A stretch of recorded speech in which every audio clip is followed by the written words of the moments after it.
Salt Lake City civil enforcement crews are clearing piles of junk that stretch a city block.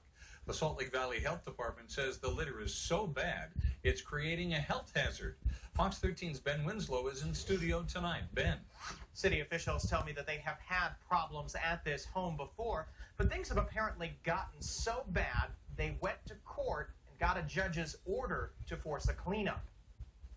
There were stacks of junk and other storage items in this area, except for a footpath extending from the rear probably about 200 feet out to the sidewalk. And so we've removed all of this area. Salt Lake City officials showed us what's being cleaned up between 4 houses and a duplex here on Banks Court. All this area is covered. For the past 2 days, workers removed junk that accumulated over the years. I think we've hauled off almost 10 30-yard roll-offs of the junk here. You have the issues of rodents, mosquitoes, from standing water as we've gone into this, open sewage issues, lack of utilities, big mess that's been cleaned up today. A neighbor's complaint started an investigation. Salt Lake City civil enforcement says it tried to get the property owner to clean it up. When he refused, they started assessing fines. We received a court order about 30 days ago giving us the ability to remove the violations from the property. The Salt Lake Valley Health Department says it found some big health hazards. They removed propane tanks, chemicals, and other hazards that had been piled up.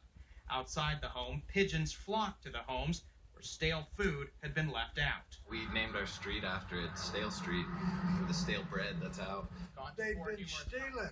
They're stealing, and this was a protest against their theft. The owner claims he's been in a long-running property dispute with Salt Lake City and the courts. Keeping the junk here, he claims, was a form of protest. They come here with guns.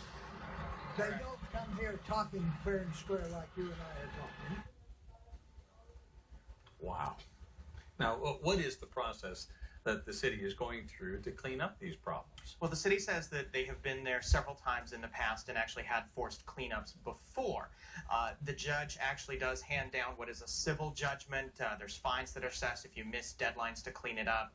After it reaches a certain point, several $1,000s. Usually what they do is they have the civil judgment, and then to pay for the costs of the crews that come out to clean it up, they put a lien on the property. Wow. At what point will this not be a health hazard anymore? Well, the city crews are still out there. They have been cleaning it up. They've been out there for the past 2 days.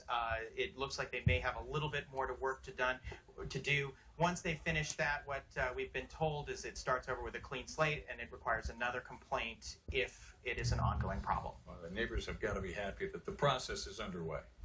Some of them certainly were. All right. Very good. Ben, thank you. A suspicious situation.